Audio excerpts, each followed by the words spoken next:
नमस्कार दोस्तों, स्वागत है आपका लर्निंग पॉइंट 26 में, जहां हम साइंस को आसान भाषा में समझते हैं। आज के इस क्लास में हम पढ़ेंगे एनसीईआरटी क्लास 9 के सेकंड चैप्टर के बारे में, जिसमें है शुद्ध पदार्थ और मिश्रण क्या होते हैं, इनमें क्या अंतर है, मिश्रण कितने प्रकार के होते हैं और इन्हें अलग करने की कौन कौन सी विधियां हैं। इसके साथ ही हम जानेंगे कि विलयन, विलेय और विलायक और इनकी सांद्रता जैसे इम्पोर्टेंट हाइपोथेसिस को भी आसान उदाहरणों की सहायता से समझेंगे। तो चलिए इंटरेस्टिंग चैप्टर को पढ़ना और समझना शुरू करते हैं। चैप्टर सेकंड, क्या हमारे आसपास के पदार्थ शुद्ध हैं। जब हम शुद्धता की बात करते हैं तो आप बाजार से बहुत सामान खरीदते हैं, जैसे दूध है, घी, मक्खन, नमक, मसाला या मिनरल वाटर। तो हम देखेंगे क्या ये पदार्थ सभी शुद्ध हैं कि नहीं। क्या आपने कभी इन खाने वाले पदार्थों के डिब्बे के ऊपर लिखे शुद्ध पदार्थ पर ध्यान दिया है। एक साधारण व्यक्ति के लिए शुद्ध का अर्थ होता है पदार्थ में किसी तरह की मिलावट ना हो, लेकिन जब कोई साइंटिस्ट शुद्ध पदार्थ की बात करता है तो वो क्या देखता है, ये सभी वस्तुएं वास्तव में विभिन्न पदार्थों के मिश्रण हैं। उसने देखा कि जो सभी वस्तुएं हैं जो क्या विभिन्न पदार्थों का मिक्सचर होती हैं। ये किसका दृष्टिकोण है? ये वैज्ञानिक का दृष्टिकोण है। ये पदार्थ शुद्ध नहीं है, जैसे कि दूध है, घी है, मक्खन, नमक, मसाला, मिनरल वाटर, जूस, समुद्र, यहाँ तक कि खनिज हैं, मिट्टी, ये सब उसने शुद्ध नहीं बल्कि मिश्रण बताया है। वैज्ञानिक कहते हैं कि जब किसी पदार्थ में मौजूद सभी कण एक समान रासायनिक प्रकृति के होते हैं तो एक शुद्ध पदार्थ एक ही प्रकार के कणों से मिलकर बना होता है, इसमें किसी प्रकार की मिलावट नहीं होती है, तो वही पदार्थ कैसा होता है? शुद्ध होता है।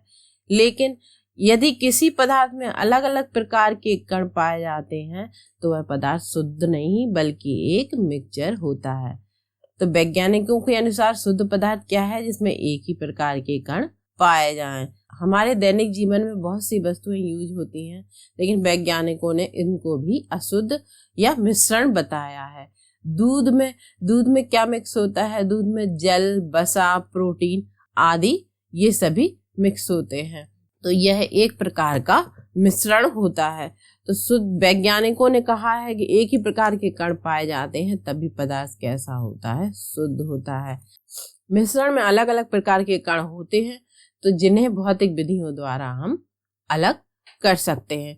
नेक्स्ट, जब हम बात करते हैं कि मिश्रण क्या है, तो मिश्रण एक या एक से अधिक शुद्ध तत्वों या यौगिकों से मिलकर बना होता है। मिश्रण किससे बना होता है?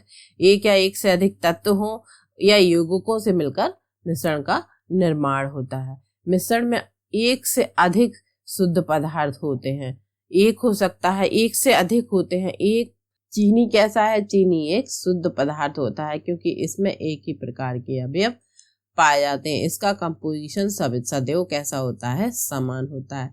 लेकिन जब हम किसी सॉफ्ट ड्रिंक की बात करें तो उसमें कण एक जैसे नहीं होते हैं। ये देखो बर्फ के टुकड़े इसमें जो डले हुए हैं, आइस क्यूब डले हुए हैं, वो ठोस हैं और इसमें लिक्विड है। इसमें एक से अधिक पदार्थ का मिक्सचर है, तो यह क्या है? मिश्रण कहलाता है।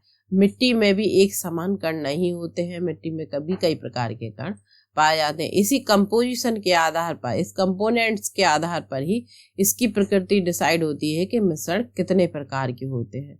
कई प्रकार के होते हैं। जब हम सोडियम क्लोराइड को लेते हैं तो हम देखते हैं जल में जब सोडियम क्लोराइड को घोल देते हैं तो इसका हम बाष्पीकरण करते हैं। बाष्पीकरण या आसवन विधि द्वारा हम इसको पृथक कर देते हैं।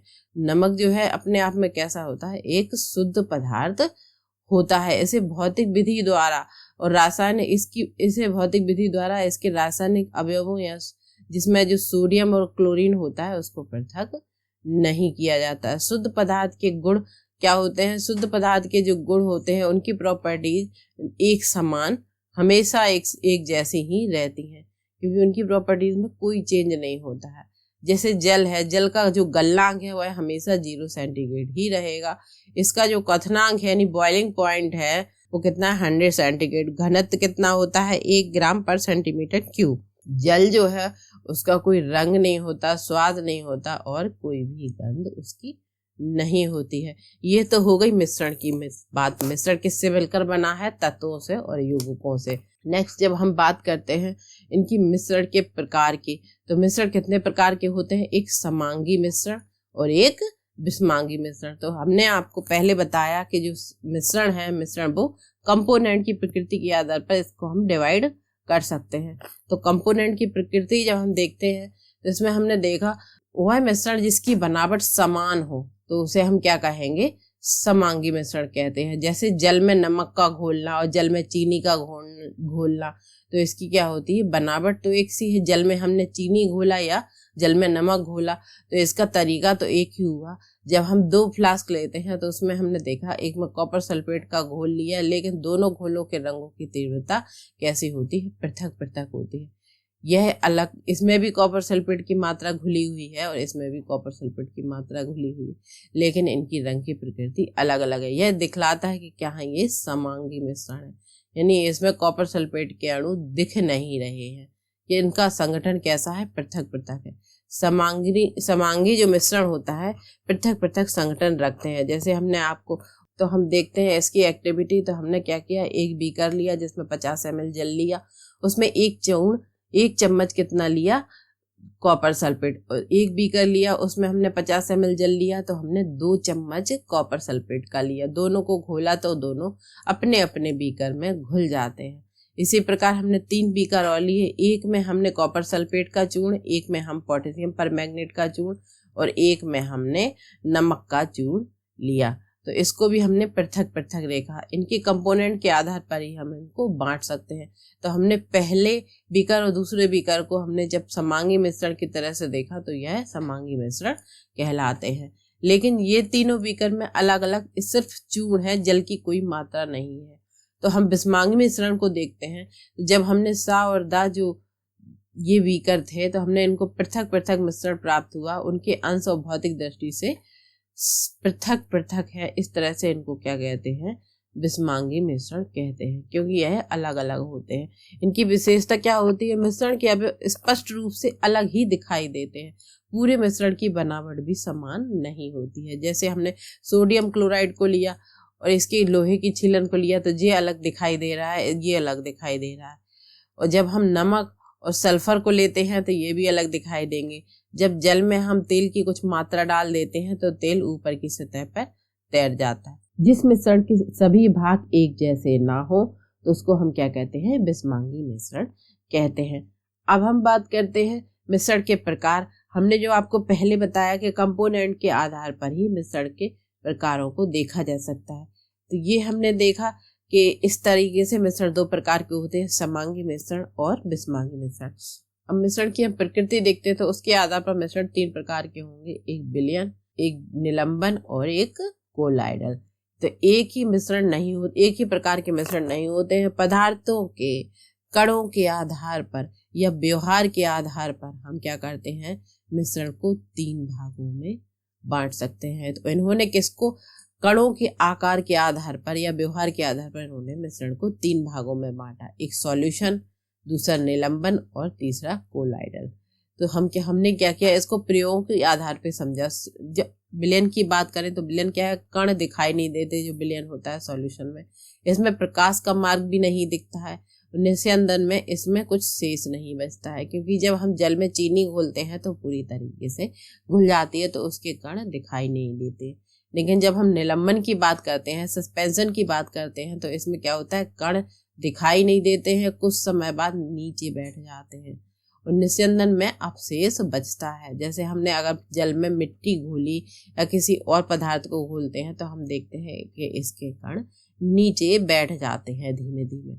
और कोलॉइडल की बात करें तो कण दिखाई नहीं देते, प्रकाश का मार्ग दिखाई देता है, निस्यंदन में कुछ शेष नहीं बचता है। यानी निस्यंदन की प्रोसेस द्वारा जब देखते हैं तो इसमें शेष कुछ नहीं बचता है। तो हमने इनको प्रयोगों के आधार से समझा। तो हमने क्या किया?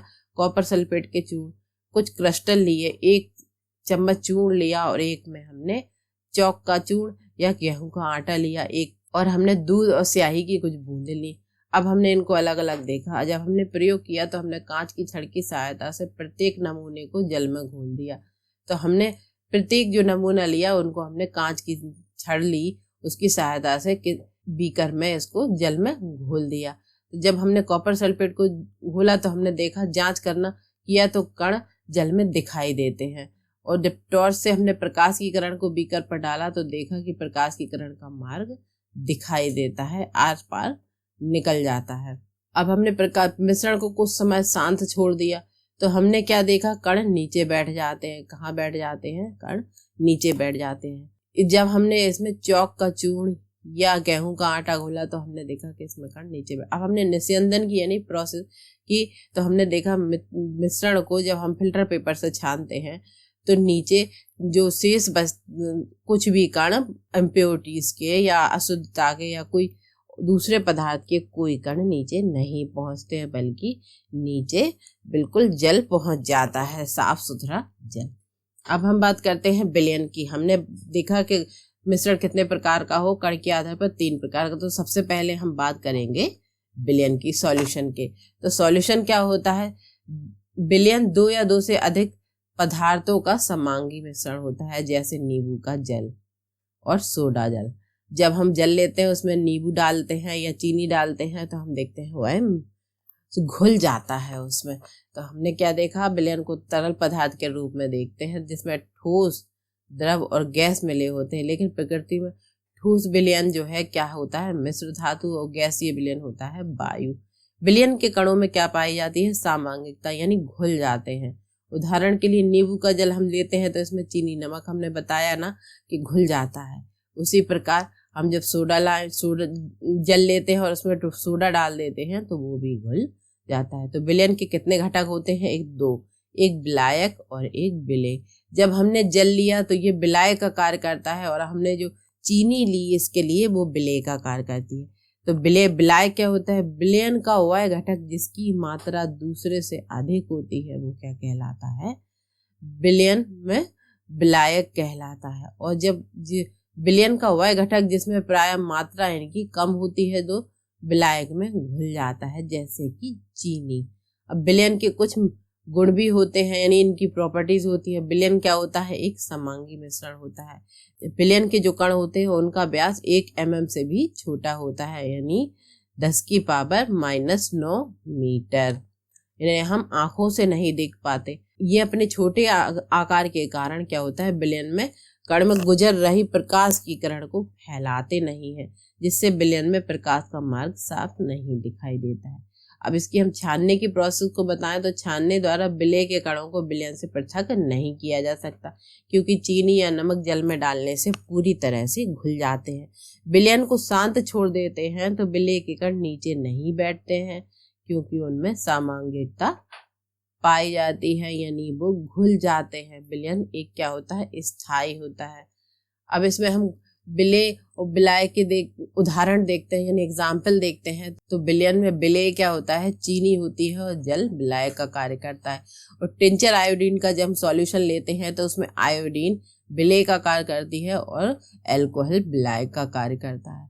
जब हम कोई कोल्ड ड्रिंक या सॉफ्ट ड्रिंक कोई पीते हैं तो हम देखते हैं उसमें कार्बन डाइऑक्साइड जो गैस है वो विलेय होती है और जल विलायक होता है।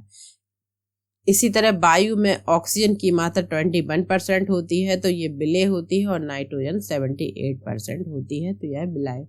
तो वायु में नाइट्रोजन को वायु का क्या कहते हैं? विलायक कहते हैं। अब विलयन की सांद्रता की जब हम बात करें तो विलयन में मौजूद विलेय पदार्थ की मात्रा के आधार पर इसे तनु, सांद्र और संतृप्त घोल कहा जा सकता है। तनु और सांद्र तुलनात्मक शब्द होते हैं, यानी इनकी तुलना यानी कंपैरिजन कर सकते हैं। जब हम किसी जल में थोड़ी सी मात्रा चीनी डालते हैं तो ये कैसा होता है? तनु घोल होता है। और जब इसमें हम विलेय की मात्रा अधिक डालते हैं तो ये कैसा होता है? यह सांद्र जल होता है। यानी जब हमने थोड़ी सी चीनी डाली तो ये कैसा हुआ? डाइल्यूट हो गया। और जब हमने इसमें चीनी की मात्रा अधिक कर दी यानी विलेय की मात्रा अधिक कर दी तो जो कैसा हो जाता है? कंसंट्रेट सॉल्यूशन हो जाता है।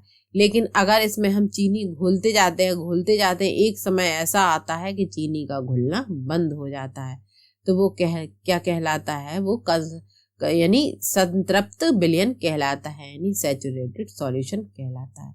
अब कुछ मुख्य धातुओं की बात करें तो धातु कैसी होती है? समांगी मिश्रण होती है। जिन्हें भौतिक क्रिया द्वारा अवयवों से पृथक नहीं किया जा सकता। इन्हें मिश्रण माना जाता है क्योंकि ये घटकों के गुणों को दर्शाती हैं। किनको दर्शाती हैं? घटकों के गुणों को दर्शाती हैं और पृथक पृथक संगठन रखती हैं। जैसे कि पीतल है, जिंक है और कॉपर सल्फेट का एक मिक्सचर होता है। अब पीतल की बात करें तो पीतल में क्या जिंक 30% और कॉपर 70% मिक्स होता है। इसमें पीतल में कि इसमें हमने सैचुरेटेड और अनसैचुरेटेड सॉल्यूशन की बात की। तो सैचुरेटेड सॉल्यूशन हमने बताया था आपको कि जब हम चीनी की मात्रा इसमें घोलते जाते हैं जल में, तो एक समय ऐसा आता है कि घुलना बंद हो जाता है, यानी सॉल्यूशन कैसा हो जाता है? संतृप्त हो जाता है, यानी पूर्ण हो जाता है। तो इसी प्रकार से हमने देखा कि सॉल्यूशन दो प्रकार के होंगे, एक सैचुरेटेड और एक अनसैचुरेटेड। तो सैचुरेटेड सॉल्यूशन की जब हम बात करें तो क्या होता है, किसी निश्चित तापमान पर उतना ही विलेय पदार्थ घुल जाता है जितना कि विलयन में उसकी क्षमता होती है। और दूसरे शब्दों में हम बात करें तो निश्चित तापमान पर यदि सॉल्यूशन में विलेय पदार्थ नहीं घुलता तो वह क्या होता है? संतृप्त विलयन कहलाता है, यानी उसमें घुलने की जो कैपेसिटी होती है वो समाप्त हो जाती है। एक समय तक उसमें घुलता जाता है, एक समय ऐसा आता है कि उसमें नहीं घुलता है। तो वो क्यों नहीं घुलता है? क्योंकि उसमें चीनी की मात्रा पर्याप्त हो जाती है, यानी सैचुरेटेड हो जाता है। अब इसमें क्या हो जाता है, विलेय पदार्थ की वह मात्रा जो किसी निश्चित ताप पर संतृप्त विलयन में उपस्थित होती है उसे क्या कहते हैं? घुलनशीलता कहते हैं, यानी सॉल्युबिलिटी कहा जाता है। अब संतृप्त विलयन की बात हो गई। अब असंतृप्त विलयन की बात करें तो यहाँ मिस्टेक हो गई है, यहाँ असंतृप्त लिखना था। तो असंतृप्त विलयन की बात करें, यदि किसी विलेय पदार्थ की मात्रा संतृप्तता से कम हो तो वह असंतृप्त विलयन कहलाता है, यानी चीनी की मात्रा उसमें उस जल में और घुल सकती है तो वह कैसा है? असंतृप्त विलयन है, यानी अनसैचुरेटेड सॉल्यूशन होता है। तो इसमें और चीनी डालते हैं तो ये सैचुरेटेड हो जाता है। विलयन की सांद्रता की बात हम करें तो विलायक की मात्रा में घुले हुए विलेय की पदार्थ की मात्रा को विलयन की सांद्रता कहते हैं, यानी विलेय की पदार्थ की मात्रा कितनी विलयन में घुली हुई है या विलायक में कितनी मात्रा घुली हुई है तो उसको क्या कहते हैं? हम विलयन की सांद्रता कहते हैं। अब विलयन की जब सांद्रता हम ज्ञात करते हैं तो कई प्रकार से ज्ञात करते हैं, इसके भी कई नियम हैं। तो इसमें क्या करते हैं हम, द्रव्यमान विलयन की सांद्रता जब प्रतिशत में ज्ञात करते हैं, जो विलयन का द्रव्यमान है जब हम ज्ञात करते हैं तो क्या करते हैं, ये फॉर्मूला लगाते हैं, विलेय पदार्थ का द्रव्यमान लेते हैं अपन विलयन का द्रव्यमान लेते हैं इन 200। इसी प्रकार जब हम द्रव्यमान अपन विलयन के आयतन प्रतिशत की बात करें, अभी यहाँ द्रव्यमान प्रतिशत की बात कर रहे थे, अब हम आयतन प्रतिशत की बात करें तो विलेय पदार्थ का द्रव्यमान अपन विलयन का आयतन इन 200। इसी प्रकार जब हम विलयन के आयतन या आयतन प्रतिशत की बात करें, किसकी? विलयन के आयतन की, तो विलेय का आयतन अपॉन विलयन का आयतन इनटू 100। इधर हम क्या देख रहे थे, विलयन के आयतन प्रतिशत यानी द्रव्यमान प्रतिशत की बात कर रहे थे। तो विलयन क्या है? विलेय पदार्थ का द्रव्यमान अपॉन विलयन का आयतन इनटू 100 होता है। इस तरीके से हम इनको निकालते हैं, यानी द्रव्यमान प्रतिशत में निकाला हमने, अब आयतन प्रतिशत में निकाला। अब आयतन द्रव्यमान दोनों जो आयतन है उसको हमने क्या किया? प्रतिशत में निकाला। अब हमने एक एक्टिविटी के द्वारा हम देखते हैं तो हमने क्या देखा, 2 बीकर लिए, एक 50 ml का उसमें जल लिया, दोनों बीकर में 50-50 ml जल लिया, एक में हमने नमक घोला, एक में चीनी या बेरियम क्लोराइड घोला। तो जब इसको हमने घोला तो क्या हुआ, अच्छी तरह से मिलाया, उसके बाद हमने इसको 5 सेंटीग्रेड ताप दिया तो हमने देखा इसमें और घुलना स्टार्ट हो जाता है। यानी तो क्या हुआ, तापमान बढ़ाने पर विलेय पदार्थ के घुलने की कैपेसिटी भी बढ़ जाती है। जो हमने पहले देखा था, पिछले चैप्टर में हमने देखा था कि किसी भी सॉल्यूशन में यानी टेम्परेचर का इफेक्ट पड़ता है। तो हम एक एग्जांपल देखते हैं, 1 बिलियन की जो 1 बिलियन है, हमने 1 बिलियन लिया, 320 ग्राम विलायक जल में 40 ग्राम नमक घोला हमने, यानी विलेय की मात्रा कितनी है? 40 ग्राम। यानी विलेय पदार्थ का द्रव्यमान कितना हुआ? 40 ग्राम। विलायक का द्रव्यमान कितना है? 320 ग्राम। तो जब हम इसका फॉर्मूला लगाते हैं, विलयन का द्रव्यमान बराबर विलेय पदार्थ का द्रव्यमान यानी 40 ग्राम और विलायक का द्रव्यमान यानी 320 ग्राम, जब हम इसको प्लस करते हैं तो कितना आता है? 360 ग्राम। अब हम अपना प्रतिशत का फॉर्मूला लगाते हैं। तो विलेय पदार्थ का द्रव्यमान अपॉन विलयन का द्रव्यमान इंटू 100। अब विलेय का कितना है 40 ग्राम और विलायक का कितना है, विलयन का कितना है, ये तो विलायक का हो गया 320 ग्राम। हमने विलयन का निकाला है तो 40 प्लस 320 तो कितना हुआ 360 इंटू 100। तो कितना इसका द्रव्यमान प्रतिशत कितना आया 11.1%। तो इस तरीके से हम विलयन की सांद्रता को निकाल सकते हैं। नेक्स्ट हम बात करते हैं, अभी हमने विलयन की बात की थी, अब हम बात करते हैं निलंबन की यानी सस्पेंशन की। तो सस्पेंशन क्या होता है, तो सस्पेंशन एक विषमांगी मिश्रण होता है। क्या होता है, एक विषमांगी मिश्रण होता है। इसको हम एग्जाम्पल से यानी एक्टिविटी से समझते हैं। तो हमने क्या किया है, एक बीकर लिया, तो हमने एक बीकर लिया, उसमें क्या जो विषमांगी घोल लिया जिसमें ठोस द्रव परिक्षेपित किया, निलंबन किया। इसमें हमने ठोस पदार्थ, ठोस के कुछ कण डाल दिए। हमने द्रव पदार्थ लिया, उसमें ठोस के कण हमने डाल दिए। तो हमने इसको घोला तो देखा कि नीचे बैठ जाते हैं। तो निलंबन क्या है, एक विषमांगी मिश्रण होता है जिसमें विलेय पदार्थ के कण घुलते नहीं हैं, क्या होते हैं, सॉल्यूट अवस्था में नहीं आते हैं, बल्कि माध्यम की समष्टि यानी नीचे तली पर बैठ जाते हैं। इनको हम अपनी आंखों से देख सकते हैं, क्योंकि ये घुल, जब हम किसी जल में मिट्टी घोलते हैं और कुछ समय बाद वह मिट्टी तली पर बैठ जाती है तो हम उसको अपनी आंखों से देख पाते हैं। तो क्या होता है, यह एक विषमांगी मिश्रण होता है, इसके कण घुलते नहीं है, इसको हम आंखों से देख सकते हैं। इसमें प्रकाश का प्रकीर्णन करते हैं। अब जब हम इसे छानते हैं तो इसको हम पृथक कर सकते हैं बटर पेपर द्वारा। इसको जब हम छानते हैं फिल्टर पेपर द्वारा तो इसको हम फिर पृथक कर सकते हैं। तो इसका मतलब क्या हुआ, यह एक अस्थायी मिश्रण होता है। तो इसकी जो प्रॉपर्टीज हैं इसको हम आंखों से देख सकते हैं, हमने आपको बताया। इसमें जब हम निलंबित प्रकाश के कणों को फैला देते हैं तो इसका मार्ग भी हमें दिखता है। इसे शांत छोड़ देते हैं तो यह तली पर बैठ जाता है, यानी निलंबन अस्थायी होता है। जब हम इसे फिल्टर पेपर द्वारा छानते हैं तो यह मिश्रण पृथक हो जाता है। जब हम सभी कण इसमें नीचे बैठ जाते हैं तो निलंबन क्या होता है, समाप्त हो जाता है तथा विलयन में प्रकाश का प्रकीर्णन रुक जाता है।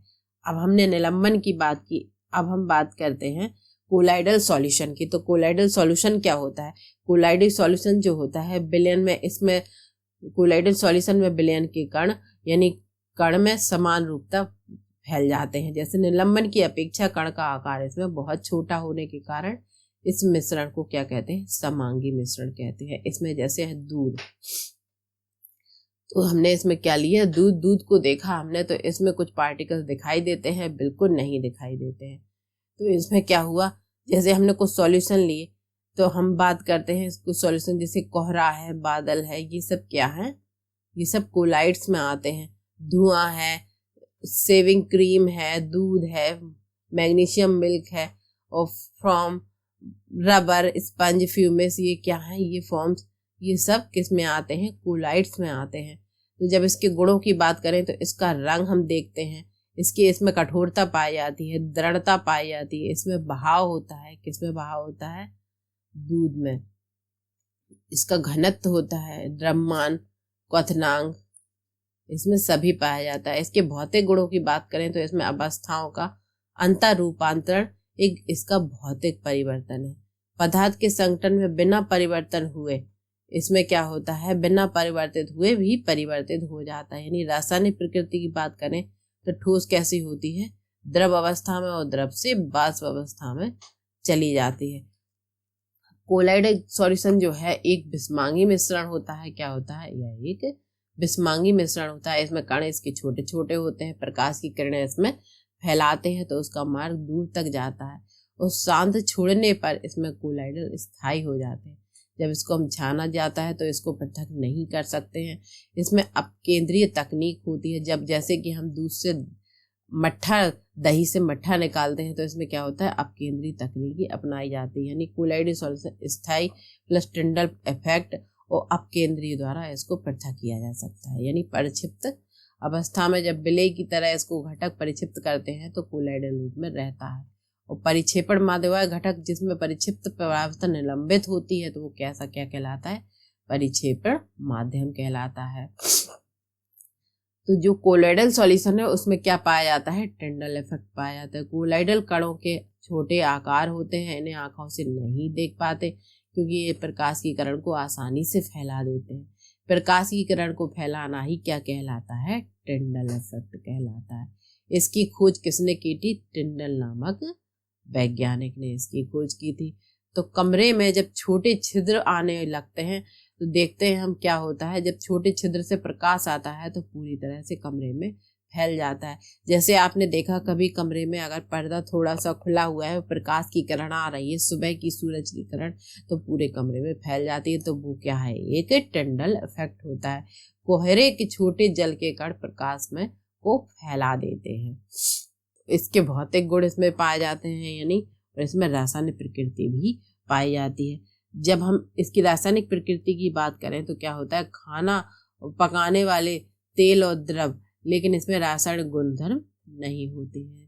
तेल और जल ये सब क्या है, ये कोलोइडल सॉल्यूशन होते हैं। जब हमने इसके जलने की बात करी, जब हम मोमबत्ती लेते हैं उसको जलाते हैं तो क्या होता है, धुआं होता है। नया पदार्थ नहीं बनता बल्कि रासायनिक गुण नहीं बदलते। बर्फ को जल में बदलना रासायनिक प्रकृति होती है, नया पदार्थ नहीं बनता और रासायनिक गुण बदलते हैं इसकी, यानी जलना उसकी क्या होती है, रासायनिक प्रकृति होती है।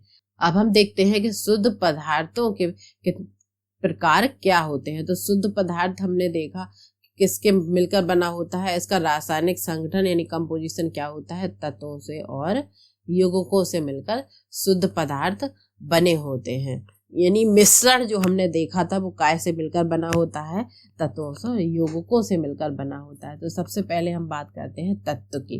तो तत्व क्या है, तो रॉयल बॉयल नामक एक साइंटिस्ट थे, इन्होंने क्या किया, 1661 में तत्व की खोज की थी। अब फ्रांस के रासायनिक जो थे एंटोनी लॉरेंट लवाइजिए, उन्होंने क्या किया, 1743 से 94 में इन्होंने सबसे पहले तत्व की परिभाषा दी कि तत्व होता क्या है एक्चुअली में। इनके अनुसार तत्व वह पदार्थ है, वह पदार्थ का मूल रूप है जिसे रासायनिक प्रकृति द्वारा अन्य सरल पदार्थों से विभाजित नहीं किया जा सकता। किन्होंने कहा जी, एंटोनी लॉरेंट लवाइजिए ने बताया कि जो तत्व है वह मूल रूप से उसे रासायनिक प्रकृति द्वारा अलग नहीं किया जा सकता, जैसे का तैसा रहता है। अब तत्व के वर्गीकरण की बात करें तो यह किस किस से, धातु, अधातु और उपधातु में बटा हुआ होता है। जब हम धातु की बात करें तो गोल्ड है, सिल्वर है, तांबा, लोहा, ये सब क्या होती हैं, धातुएं होती हैं। सोडियम है और पोटेशियम है, ये कैसी होती हैं, चमकीली होती हैं और चांदी जैसी सफेद या सोने की तरह पीली होती हैं। तो ये क्या है, मेटल होता है। ये ताप विद्युत की कैसी होती हैं, सुचालक होती है, यानी विद्युत इसमें प्रभावित होती है, हो सकती है। तनाव होता है इसमें, और इसमें तार की तरह इसको खींचा, जैसे तांबे के आपने बने हुए तार देखे होंगे, इसमें आधार तार, इनको पीट कर भी महीन चादरों में बदला जाता है। यानी लोहे की आपने देखा टंकी, चादर, कई चीजें लोहे से पीट कर बनाई जाती है। सोने के आभूषण बनाए जाते हैं। तो ये क्या होती हैं, ये धातुएं होती हैं। पारा भी एक धातु है, इसे कमरे के तापमान पर द्रव अवस्था में यह रहता है। कौन, पारा। अब हम अधातु की बात करें यानी नॉन मेटल्स की बात करें तो ये क्या होते हैं, ये विभिन्न प्रकार के रंगों के होती हैं। ये ताप और विद्युत की कुचालक होते हैं, यानी इनमें ताप यानी टेम्परेचर और विद्युत को प्रभावित नहीं किया जा सकता। जैसे हाइड्रोजन है, ऑक्सीजन है, आयोडीन, कार्बन, कोक और ब्रोमीन, क्लोरीन, ये सभी क्या हैं, ये अधातु होती हैं, यानी ये गैसेस होती हैं। ऑक्सीजन, हाइड्रोजन, ये सब क्या हैं, गैसेस हैं। अब हम उपधातु की बात करें तो उपधातु क्या होते हैं, कुछ तत्व धातु होते हैं, कुछ अधातु होते हैं और कुछ उपधातु में भी बटे हुए होते हैं। जैसे बोरोन है, सिलिकॉन है और जर्मेनियम है, ये क्या है, ये उपधातु होती है। अधिकतर तत्व कैसे होते हैं, ठोस होते हैं। और आपने देखा कि तत्वों की संख्या कितनी हुई, 100 से भी अधिक मानी जाती है। इनमें से 92 तत्व प्राकृतिक होते हैं और बाकी शेष मानव निर्मित होते हैं। अधिकतर तत्व कैसे हुए, ठोस हुए। और जो 11 तत्व हैं वो कमरे के तापमान पर कैसे रहते हैं, गैसेस स्टेज में रहते हैं। अब तत्व पारा और ब्रोमीन की बात करें, वो कमरे के तापमान पर कैसे रहते हैं, द्रव अवस्था में रहते हैं। गैलियम तथा सीजियम तत्व कमरे के तापमान से कुछ अधिक टेम्परेचर पर कैसे रहते हैं, द्रव अवस्था, यानी 303 केल्विन के ताप पर यह कैसे रहते हैं, द्रव अवस्था में रहते हैं, गैलियम और सीजियम। अभी हमने तत्व की बात की कि तत्व क्या होता है और तत्व कितने प्रकार के होते हैं, धातु, अधातु और उपधातु। अब हम बात करते हैं, आपने देखा कि शुद्ध पदार्थ जो होते हैं किसी तत्व और यौगिकों से मिलकर बने होते हैं। अभी हमने बात की थी तत्व की, अब हम बात करते हैं यौगिकों की। तो यौगिक क्या होते हैं, यौगिक वह पदार्थ होता है जो दो या दो से अधिक तत्वों से मिलकर बने होते हैं, लेकिन इनका अनुपात कैसा होता है, निश्चित होता है। रासायनिक तौर पर इनका संयोजन होता है। जैसे कि जब हम जल की बात करते हैं तो जल में हाइड्रोजन के 2 अणु और ऑक्सीजन का 1 अणु होता है, यानी इनका अनुपात 2:1 होता है। तो किसका निर्माण होता है, जल का। अब इसी तो हमने देखा कि यौगिक क्या हुआ, यौगिक का कंपोजिशन किस तरीके से होता है। अब हम देखते हैं मिश्रण और यौगिक में क्या अंतर होता है। तो हमने क्या किया, 2 समूह में विभक्त किया किसको, क्लास को, और दोनों समूह में 50 ग्राम लोहे का चूर्ण और 3 ग्राम सल्फर का एक चूर्ण लिया। तो हमने एक मिट्टी के प्याले में इनको अलग अलग ले लिया। जब हमने इनको देखा तो पहले समूह में लोहे के चूर्ण और सल्फर को पीसकर मिलाया, तो इसकी भौतिक प्रकृति को देखा, और दूसरे में हमने लोहे के चूर्ण और सल्फर को पीस लिया और मिश्रण की तीव्र ताप पर लाल, यानी इसको हीट देने पर हमने देखा ज्वाला, जब हीट देते हैं और फिर इसको हटा देते हैं तो मिश्रण ठंडा हो जाता है। तो इसकी रासायनिक प्रकृति क्या होती है, तो हमने इसको इस तरीके से ऑब्जर्व किया। अब हम देखते हैं कि समूह 1 में हमने क्या किया था, 2 पदार्थों का मिश्रण लिया था, लोहा और सल्फर, और मिश्रण को गुण उन दोनों मिले हुए तत्वों के गुण के समान होता है, यानी इसमें चुंबकीय गुण विद्यमान रहते हैं और इसके घटकों को पृथक किया जा सकता है। अब तनु सल्फ्यूरिक अम्ल या तनु हाइड्रोक्लोरिक अम्ल डालने पर क्या होता है, हाइड्रोजन गैस रिलीज होती है, यानी रंगहीन, गंधहीन, ज्वलनशील हाइड्रोजन गैस इसमें से निकलती है। अब सेकंड, जब हमने देखा तो क्या हुआ, जो सामग्री थी, यौगिक थे, दोनों तत्वों को तीव्रता से हमने गर्म करने पर यौगिक प्राप्त किया। तो हमने देखा जिसमें गुण मिले हुए तत्वों से पूरी तरह भिन्न होते हैं, यानी जो तत्व उसमें मिले हैं उसके जो गुण हैं हीट करने के बाद बिल्कुल अलग हो जाते हैं, यानी H2S, यानी तनु सल्फ्यूरिक अम्ल तथा तनु हाइड्रोक्लोरिक अम्ल डालने पर उसमें हाइड्रोजन सल्फाइड गैस रिलीज होती है, जो रंगहीन और इसकी गंध सड़े हुए अंडे जैसी होती है। तो पहले में हमने क्या लिया था, लोहा और सल्फर का जो पाउडर था उसको मिक्स किया था, लेकिन उसको हीट नहीं किया, तो उसके गुण जो हैं हमने देखा, तो हाइड्रोजन गैस प्राप्त होती है और इसमें क्या होता है, रंगहीन, गंधहीन, ज्वलनशील जो गैस होती है, यानी हाइड्रोजन गैस इसमें प्राप्त हुई। और दूसरे को जब हमने हीट किया तो हमने देखा उसमें हाइड्रोजन सल्फाइड प्राप्त होती है। तो मिश्रण और यौगिकों के अंतर की बात करें हम, तो तत्व या यौगिक केवल मिश्रण बनाने के लिए मिलते हैं। किसके लिए मिलते हैं, मिश्रण बनाने के लिए। किसी नए यौगिक का निर्माण इसमें नहीं होता है मिश्रण में। जब तत्व और यौगिक मिले तो इसमें नए यौगिक का निर्माण नहीं हुआ, तो ये क्या कहलाता है, मिश्रण कहलाता है। लेकिन तत्व क्रिया करके नए यौगिक का निर्माण करता है तो यह क्या कहलाता है, यौगिक। जैसे कि H2O, यानी हाइड्रोजन और ऑक्सीजन मिला तो किसका निर्माण हुआ, जल का, तो यह क्या कहलाता है, यौगिक कहलाता है। मिश्रण का संगठन कैसा होता है, परिवर्तनशील होता है, और नए पदार्थ का संगठन सदैव कैसा होता है, स्थायी होता है। यानी मिश्रण, यानी जल में हम कुछ और घोल देंगे तो उसका जो मिश्रण है वो बदल जाता है, लेकिन यौगिक का मिश्रण हमेशा एक स्थायी अवस्था में रहता है। मिश्रण उसमें उपस्थित घटकों के गुणधर्मों को दर्शाता है, लेकिन नए पदार्थ के गुणधर्म पूरी तरह भिन्न होते हैं। जब हमने इसमें ऑक्सीजन और हाइड्रोजन मिक्स की तो जल के गुण हाइड्रोजन से अलग, ऑक्सीजन से अलग होते हैं। घटकों को भौतिक विधियों द्वारा सुगमता से पृथक किया जा सकता है। मिश्रण को जब हम फिल्टर पेपर द्वारा छानते हैं या कई विधियों से दोहराते हैं तो उसको अलग कर सकते हैं, लेकिन घटकों को केवल रासायनिक या वैद्युत रासायनिक प्रतिक्रिया द्वारा ही पृथक किया जा सकता है। तो आप देखें कि इसका यौगिक है जो उसका नियत संगठन रहता है, रासायनिक संगठन रहता है, लेकिन मिश्रण में कोई नियत संगठन नहीं होता, ना ही इसकी भौतिक मिलावट होती। अब शुद्ध पदार्थ कैसे मिलकर बना हुआ, तत्व से और यौगिक से, यानी पदार्थों उसके उनके संगठन के आधार पर वर्गीकृत किया जा सकता है। तो पदार्थ हमने पिछले क्लास में पढ़े थे, फर्स्ट चैप्टर में हमने देखा था ठोस क्या होता है, द्रव क्या होती है और गैस क्या होती है। तो इसको हमने ठोस पदार्थों को दो तरीके से वर्गीकृत किया, एक शुद्ध पदार्थ और एक मिश्रण। शुद्ध पदार्थ किससे मिलकर बना होता है, तत्व और यौगिक से, और मिश्रण जो है समांगी होता है और विषमांगी होता है। और मिश्रण हमने देखा कि कोलोइडल सॉल्यूशन में पाया जाता है, निलंबन में होता है और विलयन अवस्था में पाया जाता है। तो जो तत्व होते हैं वो कैसे होते हैं, सरल पदार्थों में विभक्त नहीं किए जा सकते, जैसे कि कॉपर, ऑक्सीजन, लोहा, हाइड्रोजन, पारा, ये सभी क्या है, ये तत्व है, इनको विभाजित नहीं किया जा सकता। लेकिन यौगिक है, नियत संगठन होता है, इसकी रासायनिक प्रकृति होती है और इनकी वैद्युत रासायनिक प्रतिक्रिया भी होती है। हमने देखा तत्व 3 प्रकार से होते हैं, जैसे धातु, अधातु और उपधातु।